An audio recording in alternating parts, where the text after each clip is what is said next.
Welcome to Subramani.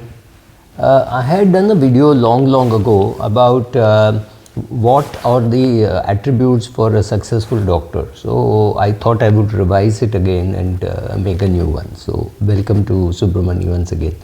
So what this episode is or this video is because of a lot of interactions that I've had with doctors.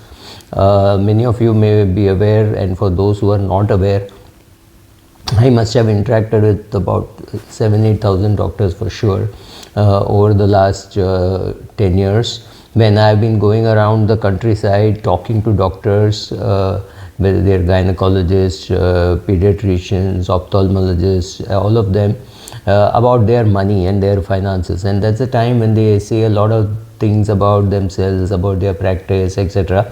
And here is my list, which I think is necessary to become a successful doctor. First of all, at least in the Indian context, only extremely good people in academics, academically very good people, only they get chosen to become doctors, because medical seats are not available very easily. Now there is some better availability of seats, but still it's very competitive. So only the best among the best get selected to the best colleges. So the technical skills, I'm assuming for a minute, is already there. So what are these soft skills? Some little bit of technical skills also may come in, but largely I'm going to talk about soft skills.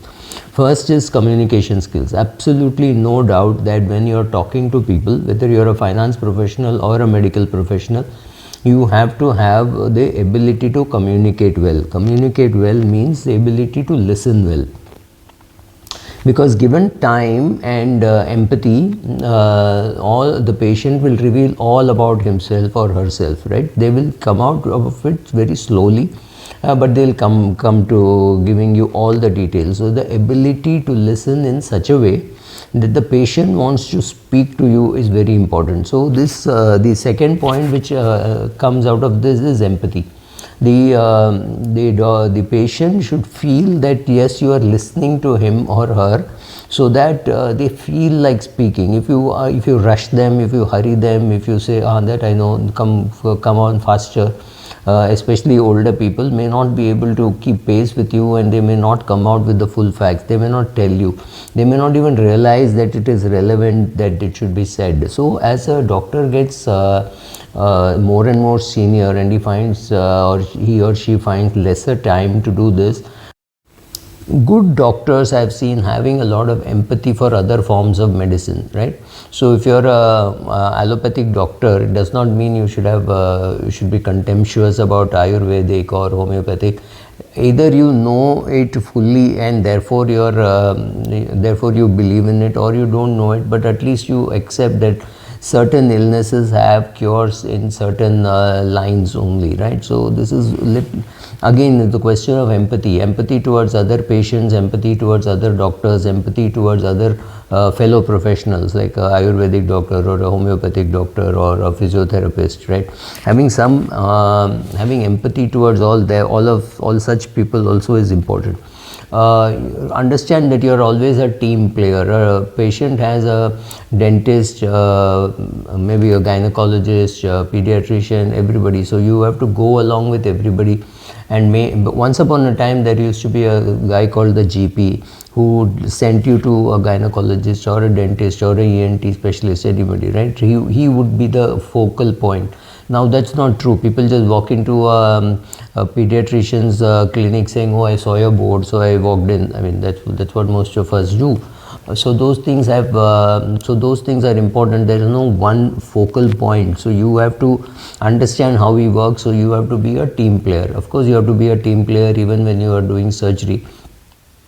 But even in your real life as a doctor, as a pediatrician, you realize that you're one of the doctors that they are consulting.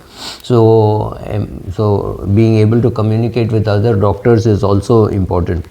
One more thing is, unfortunately or fortunately, our medical process of how you become a doctor, how you get selected, is very difficult, which there is a tendency for doctors to become very arrogant towards every patient, and they don't have enough patience to deal with them.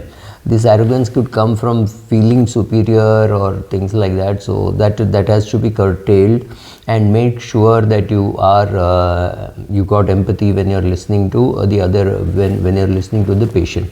Every patient is not just prescription and what can go wrong and things like that. That's of course there, but he's a human being. So being treated as a human being is something very important.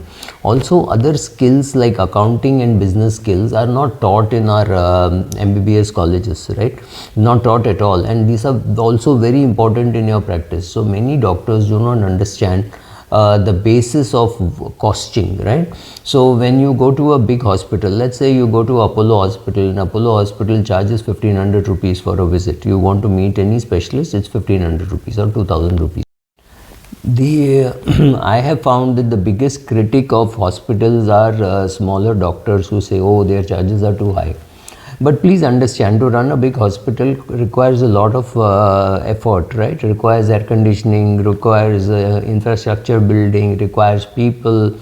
You have to create a waiting room. You have to, create a lot of other infrastructure along with a hospital. So all that costs money, so they will charge. So very important that to understand that the client understands that these costs are there. Some clients will pay, some clients will not pay. This is only for people who are willing to pay, right? Ability to pay, we are not even talking. Ability to pay has to be there. So these are hospitals which are run professionally, and they will cost a lot of money. Now, same thing is true for a doctor's own practice. When he creates his own practice, he has to understand that he has a lot of overheads, right? Right from air conditioning to electricity bills to people to everything, right? All those costs will be there. And if you are an ophthalmologist or a dentist, there's a tremendous cost of equipment. So all those costs will have to be included, and therefore dentist might charge you 3000 rupees for cleaning your teeth, and you say, "Arey, काम क्या है?" काम ये है that all the costs of the clinic have to be recovered from the patient. True for any doctor, true for any profession, right? So understand accounts, understand financing, and if you want to be in your own practice, understand bookkeeping, accounts, all that is very important.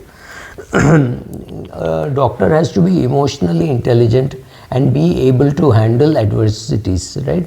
So if you are a surgeon and you see a death on the table, it will take you a long time to recover from that, especially if you're a young doctor. As you get older and you see more such events happening, or you're experienced enough and you are emotionally more intelligent, you will be able to handle this better. But being able to handle emotions, being able to handle stress, all that is very important. And in Indian context, if you're working in a hospital, you have to be very smart and quick and maybe very fit and have some knowledge of judo and karate. You never know when you would get stabbed. It is terrible, but you have to be reasonably alert to find out patients, how they behave. I mean, this I'm exaggerating, but doctors getting attacked is very common. So I don't know how you will handle it, but knowing that such a thing happens in India is very important.